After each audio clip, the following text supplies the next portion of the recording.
wonder I see here. I'm on my way driving from LA to Vegas again. I do a lot of that. Sometimes you get tired of just going the same old way, right? Like most people just take Interstate 15 from LA over Cajon Pass and into the Mojave Desert. Well, I decided to take the back way, which is called the Pearblossom Highway, and it goes through the Antelope Valley, which is this interesting sort of high desert area full of all kinds of little busted towns and really cool buildings and stuff. And it's the site of this amazing abandoned socialist commune.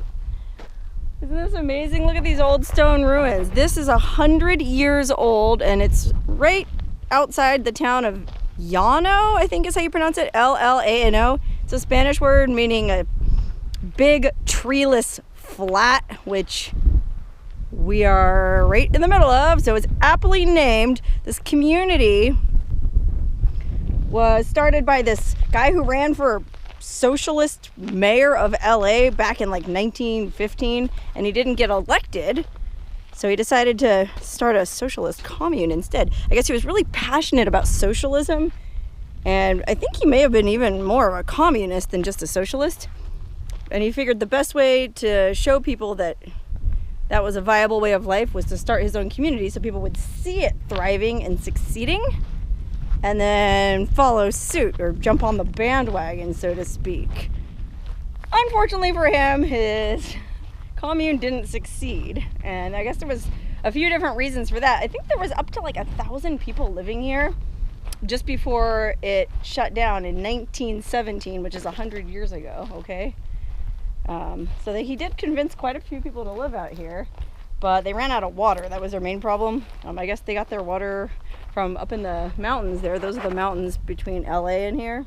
They had access to some kind of creek, but it was a seasonal creek, I think. So they needed to be able to build a dam to keep water, and the water authority wouldn't give them the permit. So without water, there's really not much you can do. And place went out of business. There was also a lot of infighting from what I read. You know, these socialist ideal communes never really worked out, I guess. I don't know too much about it. I've never lived on a socialist commune or been to one even, so I can't really say for sure, but it sounded like from what I read on Wikipedia that it was kind of poorly managed, or maybe also misrepresented. Like they sold all these people on moving out here saying, oh, you're gonna live in this lush paradise, and then it didn't turn out to be so lush after all. Okay, look at this. This must have been like an old cistern or something that they built. I guess they were trying to save water. But look, all these rocks, everything's built by stone, and this was all locally quarried or gathered. You can see my car's parked over there amidst some more ruins. Apparently they had some pretty big buildings here. They had a hotel and, you know, homes and I think like a restaurant. So it wasn't like they were all just living in tents. So unfortunately, because this place has been abandoned for 100 years and it's not that far off the highway, there's really not a lot of artifacts left here at all. Just some old rusty cans. But it's interesting to think that this place has been abandoned for 100 years, right? So people were poking around here even in like 1950. Like, wow, look at this old abandoned commune. So this can here could it be from 1950? I don't know if they actually had those kind of pull tabs in 1950 though. I feel like 1950 the cans might have been so old. They were those kinds with a key on top that you twisted like a sardine can. I don't know though. If anyone's watching who used to buy canned drinks in the 50s, let me know.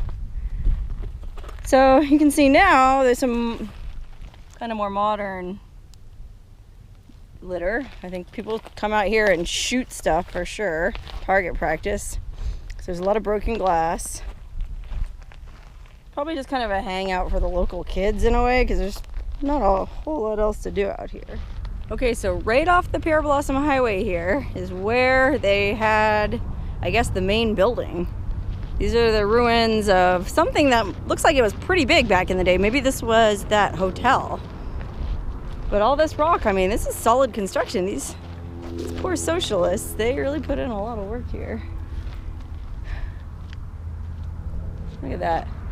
Also, I think part of the reason the commune failed is the war, World War I. Drafted a bunch of their guys, even though they tried to be conscientious objectors. I think the government was like, no way, dude, you're going to war. Look at this old remains of this stone fireplace. That's pretty cool. Look, there was one there, and then there was one on the other side too.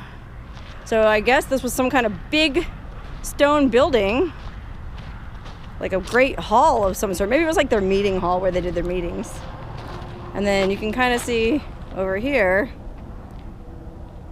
it's there's like a raised concrete pad, so you must have had to go up a step or two to get to the front entrance, and came down here. And then look over here, this must have been like some kind of a cellar. Maybe this is where they stored all their food and stuff, because they had a fish hatchery and a rabbit. I'm not really sure what you call a place where you raise rabbits, but like a rabbitry. And I'm not sure if they just sold the fur or they ate the rabbits or what, but I don't know, I guess they got by on fish and rabbits. Sounds very Steinbeckian. Tell me about the rabbits, Lenny. If you've ever read Of Mice and Men or seen the movie, you'll know what I'm talking about. Look at this. It's just full of detritus now. Again, lots of old rusty cans that are interesting because you never know what year they're from. Look at this one. Now that's an old can. Okay, that's something I would expect coming from the 50s. You drink a soda the old way, like with a can opener like that. Those were the days. Unfortunately, everything's so sun bleached here, you really can't see. Oh, look at this one. Here's a pull tab top, but it's still shiny. How's that possible? Oh, it's the underside. Look. Well, the top is too. Wow, interesting. Usually when you see these things, they're totally corroded. Huh. Yeah, who's to say? A lot of this litter looks definitely of a more modern vintage. Somebody came out here and enjoyed a delicious Hurricane high gravity malt liquor beverage. Oh, wow. Interesting. So anyways, yeah, I guess this was their old root cellar, maybe. Who knows, though? Could have been something different. Sorry, I got distracted down here. Sorry about my shadow. It's really harsh lighting right now. Look, here's some old pottery. This actually looks like it might be really old. It's that cool green color. I don't know. Anyways, like I was saying, or conjecturing, maybe that was some kind of underground secret bunker that only the bigwigs were allowed in. Like where all the muckety-mucks in the Socialist, which is supposedly equal community, hid out. Oh, here's another old trash heap. Some old tires, and man, really sucks this place has been so picked clean. Oh look, a little tiny toy truck, how cute. I should take that. It's kind of a cool souvenir. See, I feel okay taking stuff from places like this, you know, just garbage on the side of the road. Because I know in a lot of my urbex videos, I see a lot of really cool things and people are like, oh, why didn't you take that? Well, if it's in somebody's old house, I feel like it's not my right. But out here, it's fair game. Look down here, wow. Some kind of old cistern, I guess. They covered it over, I guess, so you won't fall and hurt yourself. Thoughtful of them. You can see way off there in the distance. It's not really that far away, maybe an eighth of a mile from here. There's a little ranch house. I thought it was abandoned at first because there's a bunch of old trailers and stuff behind it, but it's definitely someone's still living there, so I can't go explore it. But this stuff I can. The ruins of the old Llano. I think it had some Llano del Rio, I think is what they called it, which means plain of the river, which there really wasn't a river here. Like I was saying earlier, they kind of oversold the fertility, I guess, of this place. They really had problems with water. Looks like there was another building over here. I mean, there's a couple of really big buildings here. 1,000 people, you know, it's a decent sized commune. It's bigger than some small towns, you know. Nothing left here though.